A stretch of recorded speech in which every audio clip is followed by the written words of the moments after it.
chacun et comment je peux utiliser pour pousser, aider les gens à accepter l'agilité. Bon, moi, c'est pas tellement mon propos, c'est pas de vendre de l'agilité, c'est de vous montrer en fait le mécanisme intérieur. Vous voyez, donc mon approche est fondamentalement différente des approches qui sont un peu genre, je regarde l'individu dans le groupe. Là, si je prends l'individu et je regarde qu'est-ce qui se passe à son niveau. Vous voyez, donc alors c'est quand même, moi ça fait 30 ans que je suis programmeur et ça fait 20 ans que je travaille sur moi. Donc c'est un vrai travail de réflexion sur moi. Là c'est un peu, pour l'instant, c'est actuellement ma réflexion ça fait à peu près 1 an que je réfléchis vraiment sur qu'est-ce que c'est l'agilité individuellement. Vous voyez ? Bon, je voudrais remercier nos sponsors. Et je voudrais surtout remercier l'Agiltour parce que c'est il y a 3 ans, c'était la première fois que j'étais en conférence. Je me suis lancé en conférence, jamais j'ai été dans une conférence avant, Agile. Et la première conférence que j'ai faite, c'était en tant qu'orateur. Donc je les remercie pour toutes ces 3 années de support. Voilà, c'est la 3e année. Donc, but de la présentation, il y a 3 points. C'est comprendre les motivations individuelles, pour mieux travailler avec les gens, et pour être capable de leur expliquer ce que leur apporte l'agilité.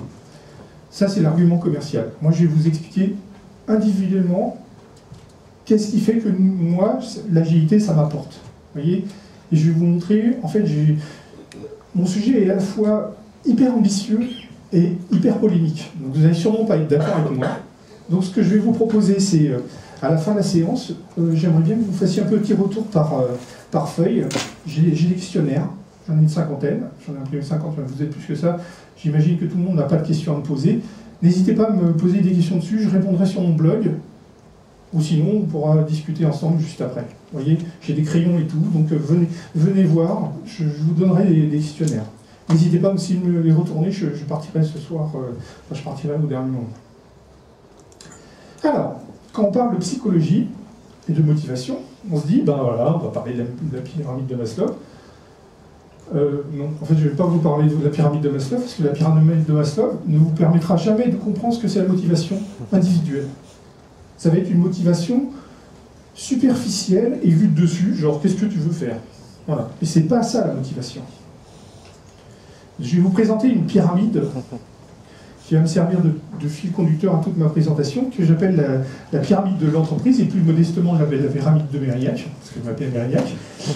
Donc, vous voyez qu'en fait, elle a 4 niveaux. Il y a un niveau d'exécution, donc c'est les gens qui programment. Il y a un niveau qui s'appelle organisation, donc c'est les gens qui organisent l'équipe, qui organisent le travail. Il y a un niveau de direction, qui prend les décisions. Et j'ai mis les clients au-dessus de la direction. Parce que la direction, si le client n'est pas là, la direction ne sert à rien. Vous voyez ? Donc ce modèle me plaît bien, parce qu'en fait, vous allez voir, je vais vous décrire... Alors on n'a pas le temps, donc malheureusement, je ne pourrais faire que la moitié de la présentation. Je vais vous décrire ces 2 niveaux-là. Ma présentation complète inclut les 4 niveaux. Je la présenterai au moment où on me donnera 2 heures. Je présenterai les 2 derniers niveaux. Si vous êtes gentil avec moi et que vous m'envoyez un mail, je vous enverrai les slides sur les 2 derniers niveaux. Alors, comme je le dis, tout en bas, vraiment c'est le groupe, les détails, le côté concret des choses, et tout en haut c'est l'individu, la vision, et la vision abstraite. Ok, vous me suivez jusqu'à là ? C'est très logique. Hein. Alors, premier point, c'est qu'est-ce que la motivation en entreprise ? À votre avis, quel est le principal motivateur en entreprise ? Pardon ? L'argent. Non, mauvaise réponse. La reconnaissance. Non, mauvaise réponse. L'ego. L'ego. L'ego. Donc, le principal motivateur, c'est moi. C'est moi. C'est chacun de vous. Et le principal motivateur de vous-même, c'est vous-même.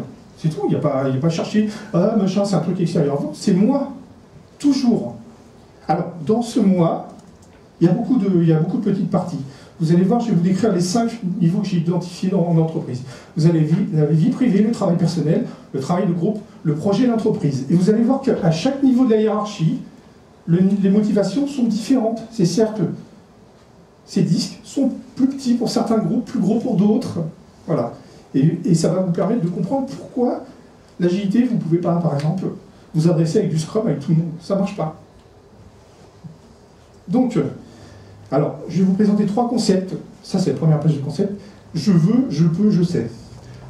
Je veux montrer que je peux faire les choses. Je veux montrer que je sais faire les choses.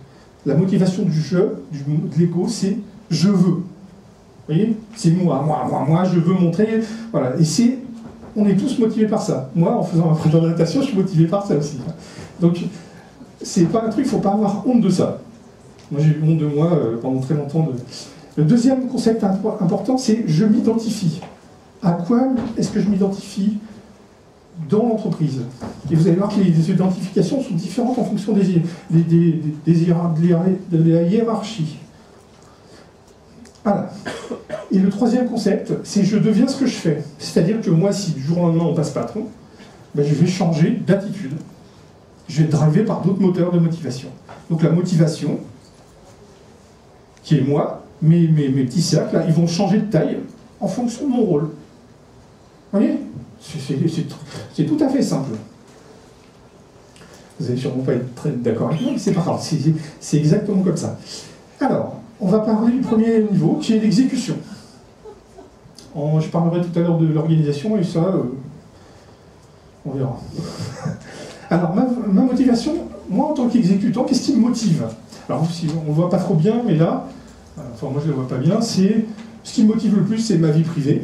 Donc mes amis, ma famille, mes loisirs. Mon travail personnel, ça me motive. Je veux être fier de ça. Je veux montrer que je peux faire. Un peu moins le travail de groupe. Parce que c'est pas moi. Vous voyez, c'est pas moi. Alors le projet, rien à foutre. Et l'entreprise, alors c'est les cadets de mes soucis. Vous comprenez? Alors moi, en tant qu'exécutant, je m'identifie à l'équipe. En fait, c'est pas tout à fait exactement à l'équipe, c'est je m'identifie d'abord à mon travail et ensuite à l'équipe. Je m'identifie à mon travail tant que j'arrive pas à maîtriser mon travail. Mais une fois que j'ai passé le cap de travail, je m'identifie à l'équipe. Si je suis dans une équipe d'autocar, je me sens minable. Si je suis dans une équipe de killer, je sens que je suis un killer. Voilà, l'identification, ça sert à avoir du feedback sur vous-même, de comprendre que en faisant les choses, vous devenez ça. Vous voyez? Je sens les gens complètement perplexes. J'ai aucun retour, là, au secours. Qu'est-ce qui me motive? La première motivation d'exécutant, c'est je veux être fier de mon travail.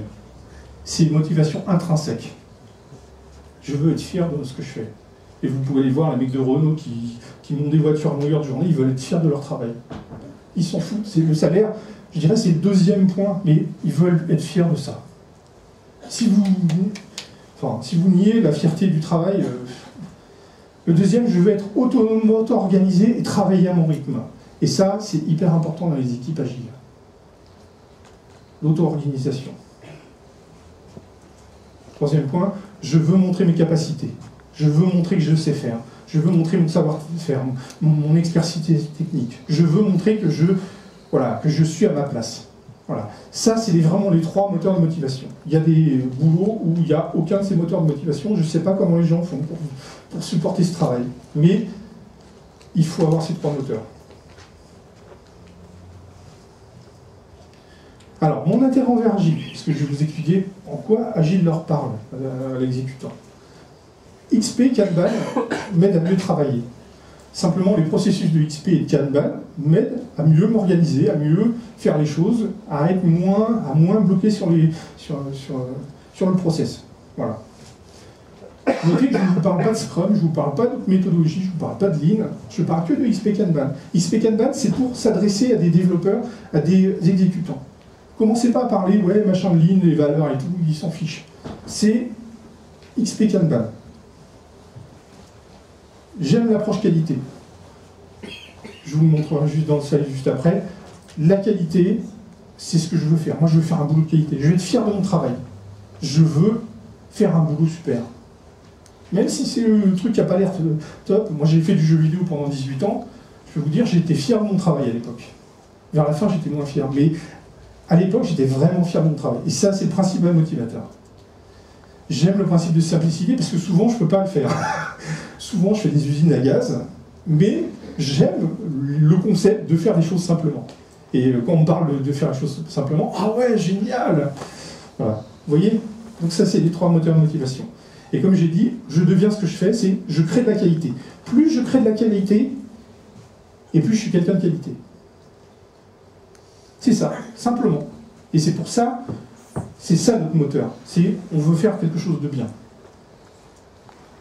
Alors je vais vous parler quand même du daily stand-up. Le daily stand-up, c'est la réunion journalière. En fait, il y a deux objectifs hyper importants en psychologie. Le premier, c'est de se donner un but. De se donner un but. De se dire, bon allez, aujourd'hui, je vais faire ça. Je vais essayer de finir ça. C'est ce que j'appelle une petite victoire. C'est hyper important d'avoir des petites victoires, plutôt que des grandes défaites. Il faut vraiment des petites victoires. Et le deuxième point, c'est j'apprends à demander de l'aide. En fait, ce qui se passe... Alors, j'ai lu une étude intéressante, c'était... Ils avaient analysé pourquoi... quelle était la différence entre un élève bon et un élève mauvais. Et en fait, la différence, c'est que l'élève mauvais, il n'ose pas demander. Il n'ose pas demander quand il ne sait pas. Ce qui fait que tout le monde est à peu près à égalité au début, et l'élève mauvais, il n'ose pas demander à un moment donné, donc il commence à dévier, et l'écart de connaissance après s'élargit, et il ne peut plus, il n'ose plus demander après. Et il part dans une logique infernale où il ne peut plus rien faire. Vous voyez? Et c'est ça qui amène l'échec. C'est le fait de demander. C'est hyper important de demander de l'aide. Et ça, c'est très difficile parce que comme on veut toujours montrer qu'on peut et qu'on sait et que machin, c'est hyper antagoniste avec le fait de simplement, au secours, je n'arrive pas à faire. Jamais on ose dire, au secours, je ne sais pas faire. Non, dans une entreprise, non, c'est pas tolérable. Voilà. Donc ça, c'était la partie exécution. C'était clair pour vous? Vous n'avez pas trop lâché? Bon, on va attaquer la partie organisation. J'ai fait super vite. Je vais peut-être en profiter pour faire le reste. Alors, ma motivation d'organisateur, si je regarde bien, curieusement, c'est pas la même que les exécutants. Vous voyez, la vie privée, c'est important. Le travail de groupe, le projet est très important. Et le travail de groupe est un petit peu moins important. Et puis le travail personnel, ça passe derrière. Et l'entreprise, c'est pas très important. C'est des trucs complètement que j'ai mis, c'est pas les vrais ronds de chacun, hein. C'est juste que, globalement, quand on est organisateur, on s'occupe du projet. On se focalise sur le projet, on ne peut pas avoir de la motivation pour tout. Donc, ce disque-là, il n'a pas de la place pour tout le monde. Donc on est bien obligé de se focaliser sur un point ou deux, quoi. Donc on se focalise sur le projet. Alors moi, en tant qu'organisateur, je m'identifie au projet. Si le projet va bien, je vais bien. Si le projet va mal, je vais mal. C'est tout. Et souvent, vous voyez des gens qui sont en misère parce que leur projet, il ne va pas bien. C'est très difficile de se dire, voilà, je suis indépendant du projet, quoi. C'est pas moi le projet. C'est très difficile. Qu'est-ce qui me motive? Je veux finir le projet et optimiser les interactions afin que tout se passe bien. Notez bien que là, je ne parle pas de relations humaines. Moi, si je peux avoir un outil pour faire des relations, pour optimiser les relations sans avoir aucune relation, moi, ça m'arrange à mort, quoi. Moi, je veux quelque chose où tout se passe bien, mon projet se passe bien. Je me fous de l'équipe. Ils peuvent mourir. Moi, je veux que mon projet y arrive. Et moi, je peux vous dire, j'ai vu des managers qui menaient l'équipe, ils perdaient la moitié de l'équipe à la fin du projet. Hein. Mais c'est pas grave, ils poussaient leur projet. Ils arrivaient presque à finir un projet, quoi. C'est une catastrophe. Je veux contrôler la qualité du produit à tous les niveaux. Ça, c'est un point important. Il y a certains qui croient qu'il faut absolument tout vérifier. Et que même les points les plus minimes, ils veulent tout vérifier. Je vous expliquerai après quelque chose sur ce fait. Il ne faut pas... Voilà, ça, c'est deux points importants de motivation. Voilà. Mon intérêt envers Agile, moi, c'est Scrum. Moi, quand on me parle de Scrum et qu'on me dit « Ah ben c'est tout simple, t'as qu'à suivre Scrum », j'appelle ça un lazy process. C'est-à-dire « Waouh, super, Scrum, je peux gérer toute mon équipe, j'ai pas besoin d'avoir tellement d'interactions, ils se débrouillent tout seuls. Génial !» C'est ça, Scrum. Voilà, ça marche très bien pour les organisateurs. Ça leur parle beaucoup. Ils n'en ont rien à faire de Kanban et d'XP. Hein, donc, ils aiment l'approche besoin. Ils aiment bien que... Voilà, on parle de besoin. Le concept de besoin, c'est important pour eux, ça leur parle, quoi. J'aime le principe de fournir l'effort minimal pour obtenir le maximum de choses. C'est ce que j'appelle une approche opportuniste. J'aime être opportuniste. Moi, si je pouvais, s'il faut virer la moitié de l'équipe pour finir le projet, je la vire. Je veux finir mon projet. Je m'identifie à mon projet. Vous comprenez? C'est pas gentil, hein, mais bon, c'est la réalité. Je deviens ce que je fais. Je crée de la satisfaction. Moi, le but de tout ça, c'est de créer de la satisfaction pour satisfaire les clients, l'équipe, la direction. Et en créant de la satisfaction, je me crée de la satisfaction à moi. Vous voyez, toujours ce retour. Quand je fais quelque chose, je le deviens. Je crée de la satisfaction, je vais être satisfait. Voilà. C'est vraiment super simple. Alors, je vais vous parler de la rétrospective. Parce que je pense que c'est l'outil le mieux pour les organisateurs. Donc il y a deux objectifs à la rétrospective. Le premier objectif, c'est d'améliorer le process, améliorer la façon de travailler. C'est un point super important. Mais je dirais que le deuxième est plus important, c'est rendre l'équipe plus honnête. Parce que si vous vous focalisez sur améliorer la façon de travailler, vous allez avoir des équipes qui vont commencer à vous mentir. Pour dire, mais non, mais tout va bien, c'est merveilleux, les petits oiseaux, machin. Et en fait, en oubliant que, de toute façon, en étant plus honnête, vous allez peut-être remonter des trucs qui ne font pas plaisir, et qui sont des vrais problèmes qu'on trimballe depuis le début et qui ralentissent tout le monde. Ça, je pense que... Et moi, j'aime bien signaler aussi le fait qu'on ait toujours ces deux trucs-là. C'est-à-dire, il y a des équipes, il faut vraiment travailler sur du process parce qu'ils s'entendent bien entre eux. Et il y a d'autres équipes travaillent bien, il faut bosser sur la relation humaine. La relation humaine, c'est rendre l'équipe plus honnête. Rendre les gens plus honnêtes entre eux fait que tous les problèmes disparaissent. Alors, j'ai 3 petites remarques sur Scrum.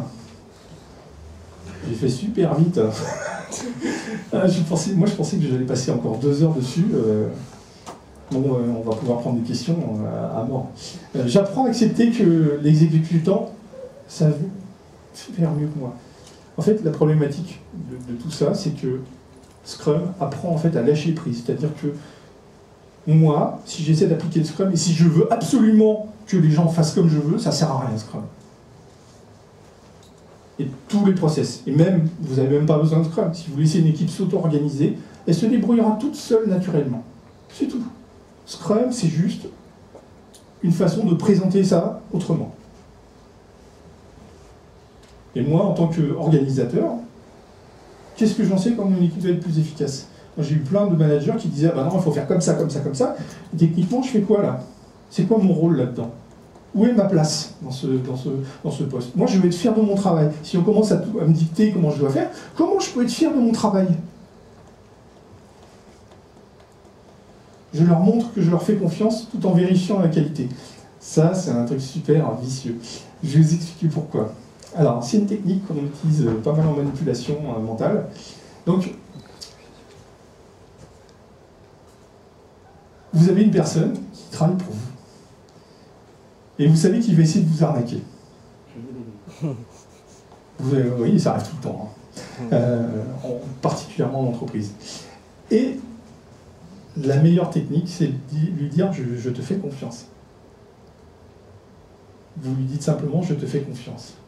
Et la personne, elle va se dire ah, quelqu'un qui me donne une bonne image de moi-même, bah, ça me fait plaisir, je vais essayer de lui faire plaisir, lui retourner, lui prouver que la confiance est méritée.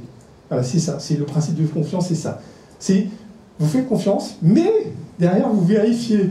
Parce que si vous faites confiance aveuglément, ça ne sert à rien de dire j'ai confiance en toi. Parce que ça veut dire que le type, il va faire le boulot, s'il voit que vous ne vérifiez pas, il va dire de toute façon, il n'a pas vérifié, la prochaine fois, je ne fais pas autant d'efforts. Ça sert à quoi de faire des efforts? Il ne vérifie même pas mon boulot.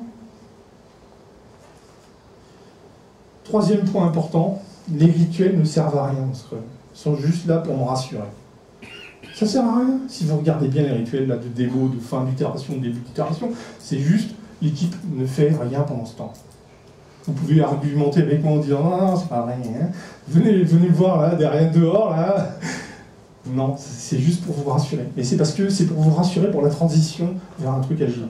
Et bon, là c'est mon point de vue. Là, je vous dis, je suis hyper polémique. Là, je m'attendais à me faire ramasser du fruit ou des légumes, mais rien. Je suis déçu. Alors, En dernier point, je vais vous parler de la programmation. La programmation. Moi, personnellement, ça fait 30 ans que je programme, et j'ai appris à programmer tout seul. Donc, je suis un autodidacte. La programmation, c'est avant tout résoudre des problèmes logiques. C'est assez jouissif, la programmation. Franchement, quand vous en faites, c'est vraiment génial. En plus, on est payé pour ça, c'est encore plus génial. La question, c'est est-ce que c'est une activité solitaire ou est-ce que c'est une activité sociale? On semble sous-entendre que maintenant, programmer, c'est une activité à faire à deux. Mais moi, j'ai appris à faire tout seul. J'ai appris à programmer tout seul. Moi, je me sens pas à l'aise quand quelqu'un fait du pair programming avec moi. Est-ce que c'est vraiment une activité solitaire ou pas? Et donc, je vais vous sortir le truc habituel. Je vais vous parler des effets Köhler et Ringelmann. L'effet Köhler, il est un peu illustré par cette image. L'effet Köhler, vous mettez un expert et un débutant. Le débutant, il va se défoncer. L'expert, il va en faire un peu moins. Là, vous voyez bien, il y en a un qui se défonce et l'autre, il y va tranquille, quoi.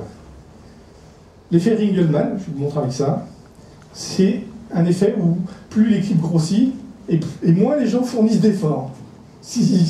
Voilà, vous mettez une personne, vous avez un effort de 1, vous mettez 2 personnes, vous avez un total de 1,93, non, 1,87 je crois, donc vous avez perdu 17% d'efforts déjà. Vous avez perdu 0,17 points d'effort. Vous n'êtes pas à 2 avec 2 personnes, avec 3, 4, 5, 6, 7, 8. Alors le plus marrant, c'est qu'à 8, vous avez autant de résultats qu'avec 7 personnes. Qu'est-ce qui se passe?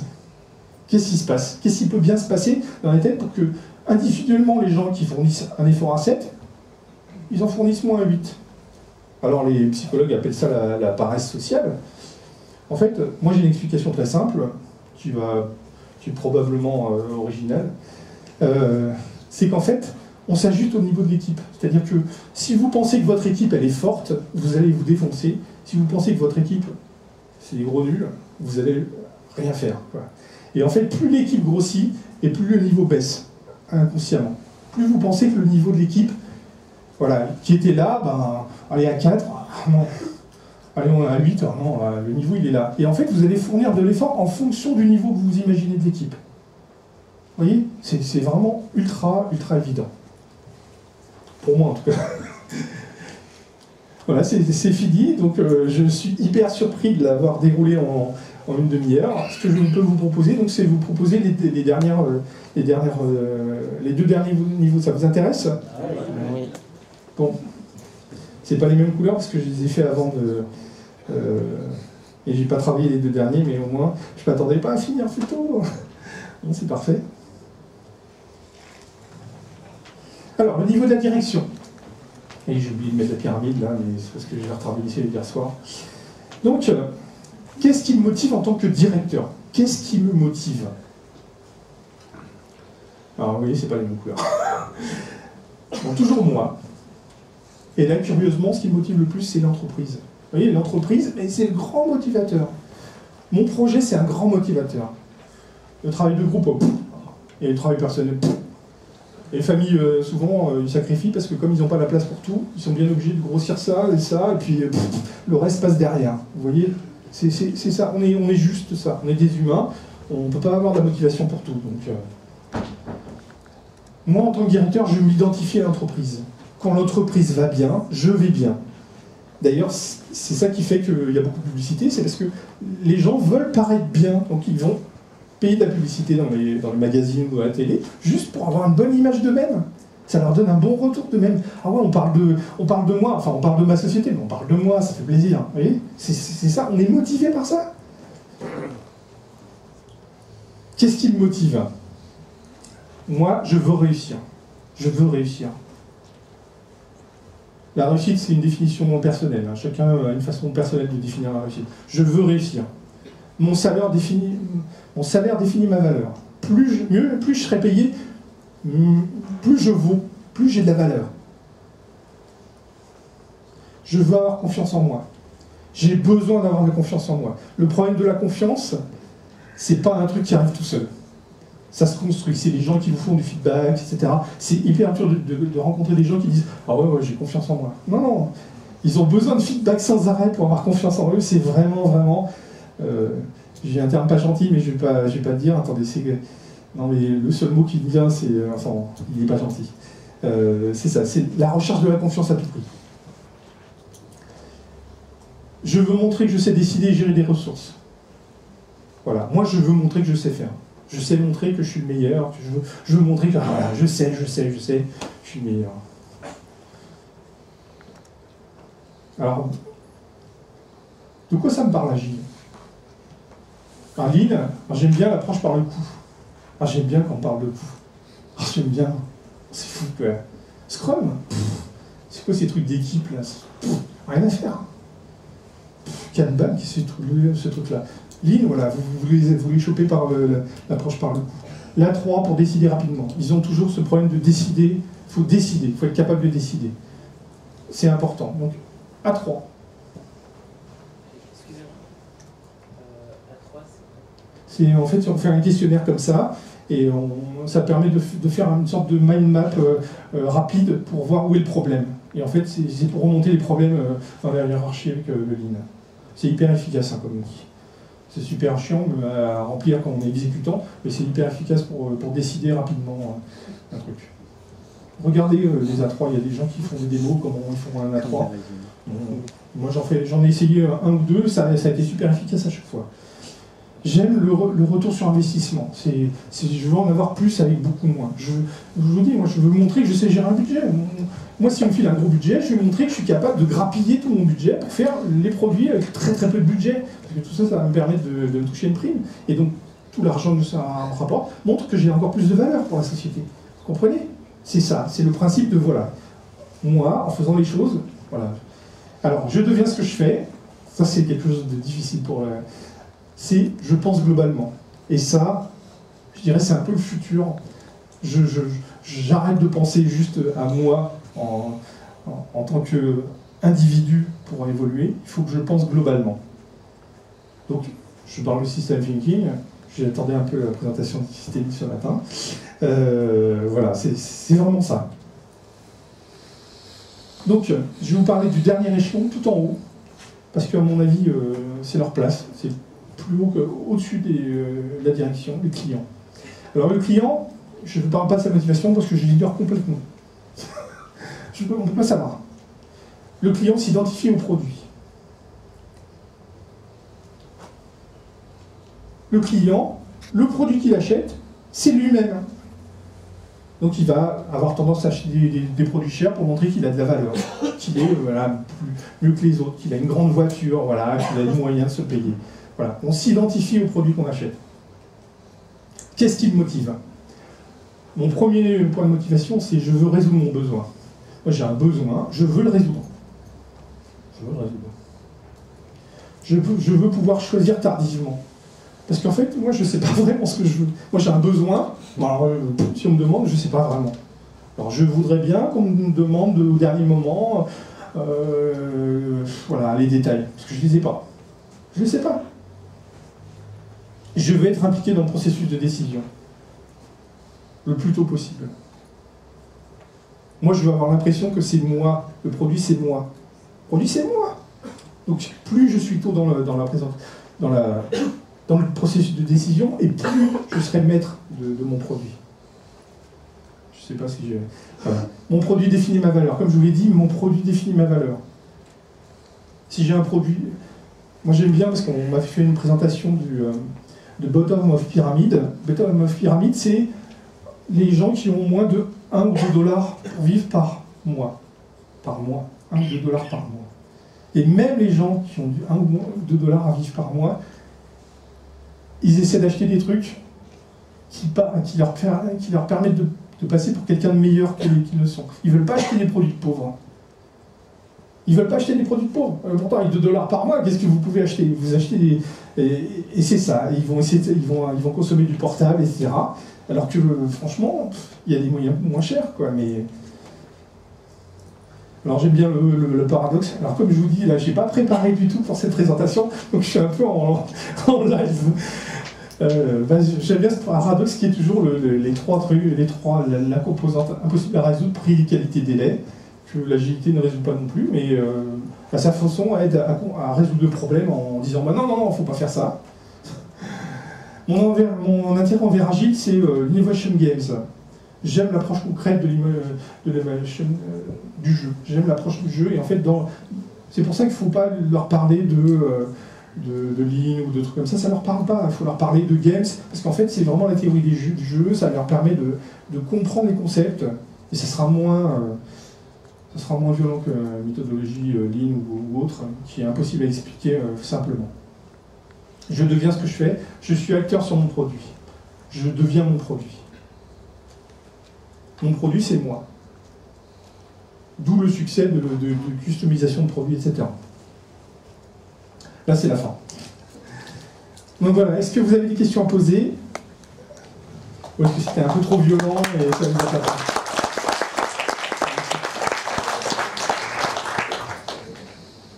Allez-y.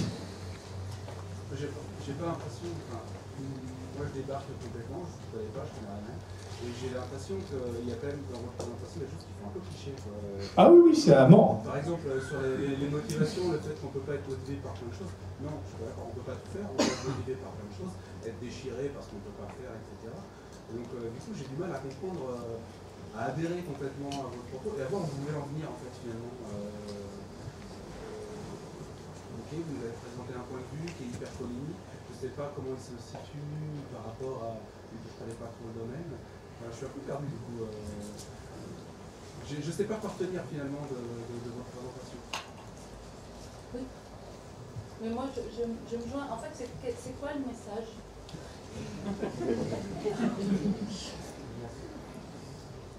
Je voulais dire un truc au début, c'était que malheureusement, j'ai pas grand-chose à vous apprendre. Je voulais essayer de vous faire comprendre les moteurs de motivation. Ce message, en fait, c'est d'essayer de comprendre pourquoi les gens sont réticents à l'agile. En fait, c'est ça. Et comprendre que leur motivation individuelle, c'est ça qui les retient.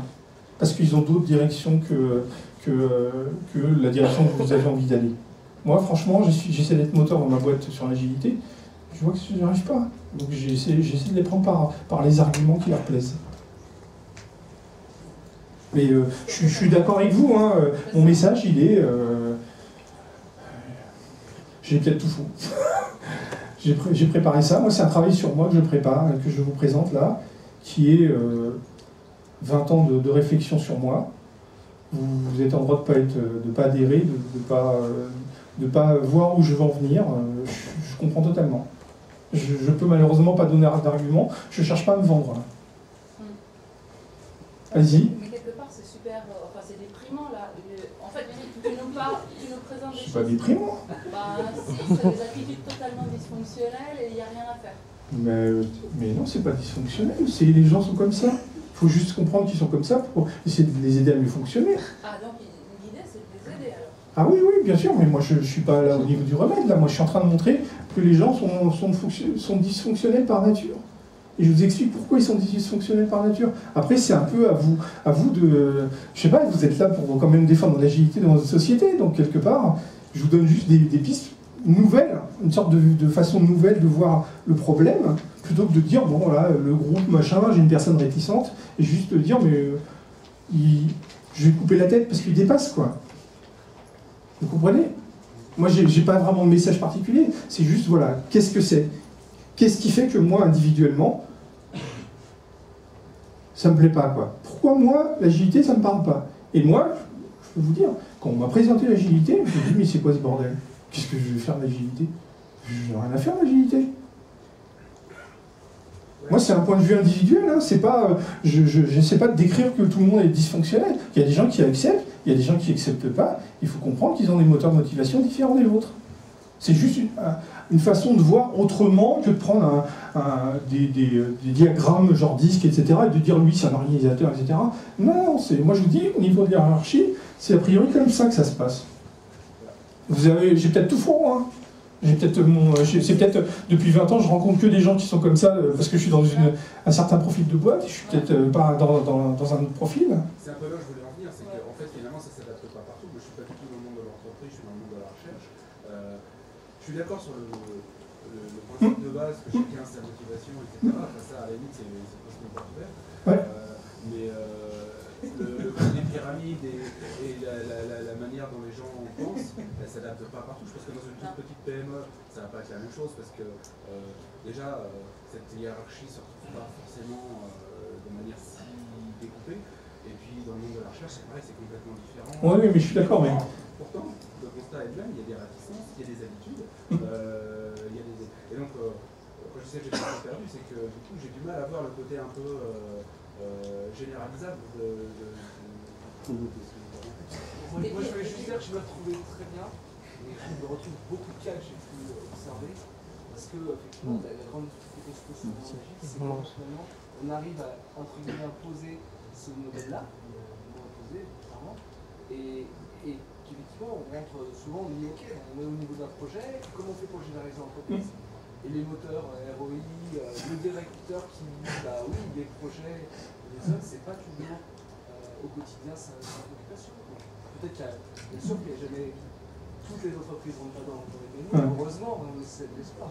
Il y a d'autres défenseurs pour moi. Oui. Ou chez des attaquants. Je dirais que vous ne proposez pas des solutions, vous proposez juste des clés pour interpréter, pour comprendre les problèmes. Ben, moi je vous dis, je parle de psychologie. Un psychologue observe simplement. Il ne va pas chercher à proposer des solutions. Le rôle de l'agilité, c'est de proposer des solutions à ces trucs-là. Moi je vous dis juste, voilà, d'un point de vue individuel, qu'est-ce que je vois de l'agilité? Je vois ça, c'est tout. Si vous me parlez comme il me faut pour que ça me parle, là je vais peut-être adhérer.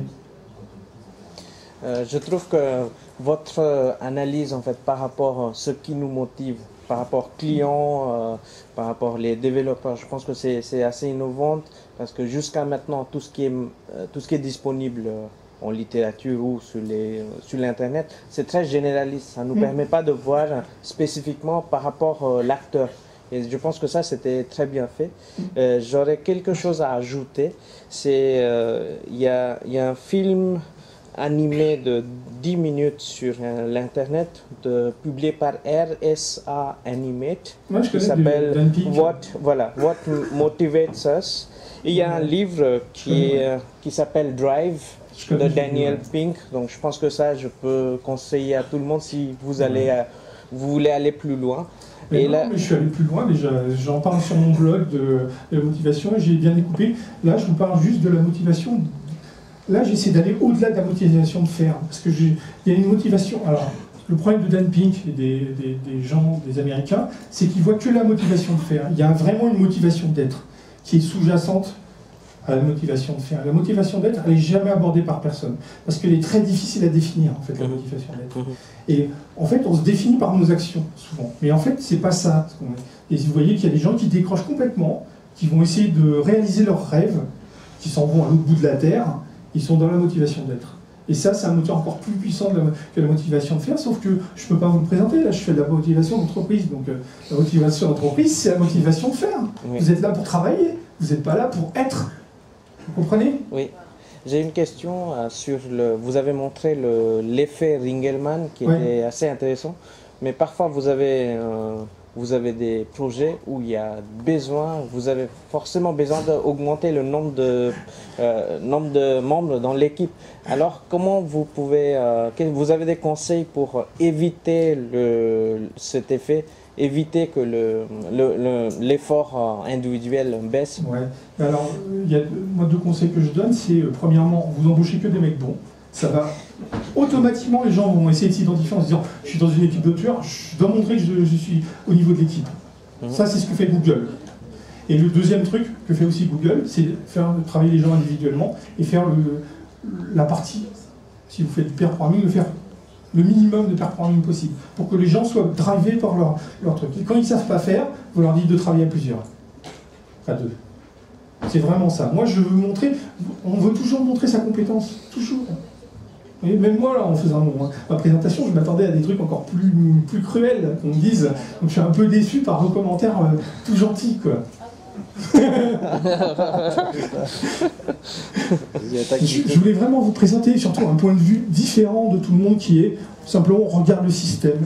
Moi je vais vous montrer d'une autre façon de voir. Et c'est vraiment comme ça que les gens regardent. Alors vous ne le voyez pas parce que vous êtes peut-être pris dans l'organisation et vous voyez déjà que vers le bas, mais les gens voient vers le haut aussi. Et pour eux, ça leur parle sûrement beaucoup plus que de dire ah ben non, simplement l'organisation, on va faire du Scrum, etc. Ça ne leur parle pas. voyez, moi je vous parle de motivation individuelle. C'est pour ça que je suis d'accord que vous pouvez être en désaccord avec moi. Juste sur l'analyse sur le pair programming, vous avez fait un parallèle avec le senior Elle fait que l'air. Est-ce que vous ne pensez pas qu'il y a une contradiction avec le fait que le pair programming, on fasse avant tout pour faire de la qualité, et donc pour se satisfaire en tant qu'exécutant? Mais demandez à Google pourquoi ils font tout en single programming. Pourquoi ils font pas de pair programming? Demandez-leur, moi je sais pas. Ils m'ont pas expliqué pourquoi. Je sais pas si quelqu'un était là à la soirée, à la journée de Google. Ils font du single programming. Ils font pas de pair programming. Ils font du pair programming seulement quand quelqu'un est nouveau et pour le former. Et après, tout le monde est autonome. Est-ce qu'on peut pour autant dire que ça ne serait pas meilleur en pair programming? Probablement, mais si vous avez quelqu'un de très bon, vous n'avez peut-être pas besoin de pair programming. Peut-être que ça va simplement le ralentir. Vous savez, les gens, ils aiment travailler au maximum de leur potentiel. Si vous leur dites, je te fais confiance, je te confie cette tâche qui est difficile parce que je sais que tu vas faire de ton mieux, il va peut-être se donner encore mieux que si vous le mettez en pair programming. Vous n'avez aucune façon de le déterminer à l'avance. Le pair programming, c'est pas une règle. C'est juste simplement, bah voilà, on a vu que ça réduisait les risques de faire du pair programming. Par exemple, moi je suis un adepte du pair programming parce que je sais que ça réduit les risques, parce que la connaissance n'est pas partagée quand vous ne faites pas de pair programming. Rien que pour le fait de partager la connaissance, le pair programming veut le coup. Mais si vous n'avez pas besoin de partager la connaissance, à quoi ça sert le pair programming? À rien. Ça améliore rien du tout la qualité. C'est vous qui imaginez que ça améliore la qualité. Si vous écrivez du test fonctionnel avant, tout seul, vous avez un même niveau de qualité si vous avez des gens très forts. C'est juste simplement parce qu'on a des débutants et qu'il faut les mettre à niveau, etc. Il faut leur donner les best practices, mais au bout d'un moment, les gens ils sont autonomes et ils savent très bien se débrouiller. Moi, je ne suis pas d'accord sur le pair programming, mais bon, je vous dirais, ça dépend vraiment de l'équipe, quoi. Ça dépend pas de... Il y a des équipes qui en ont vraiment besoin, d'autres équipes pas du tout. Allez voir Google, je suis sûr qu'ils n'en ont pas besoin de pair programming. Si je peux vous éclairer sur justement améliorer la qualité, ce que fait Facebook pour améliorer la qualité de ses développeurs, c'est vraiment les impliquer dans leur code du début à la fin. C'est-à-dire que le jour de la mise en ligne, s'ils ne sont pas là pour corriger leur code, ils ont un système de notation où vous avez 4 étoiles si le code que vous publiez est de très bonne qualité et n'a jamais de bug.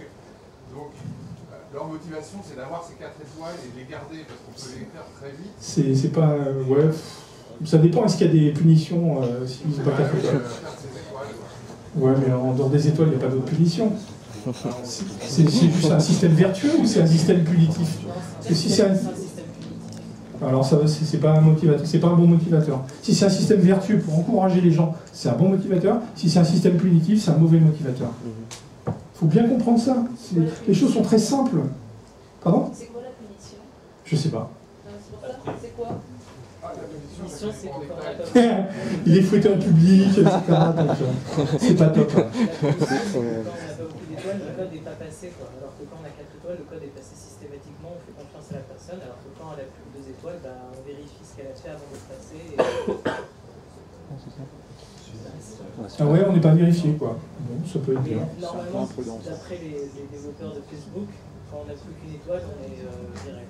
Ah, ça c'est pas top. Non, parce qu'après, si vous avez un problème dans votre vie personnelle, le cercle de motivation peut grandir d'un coup et les autres motivations peuvent diminuer, ce qui fait que vous investissez beaucoup moins dans votre travail.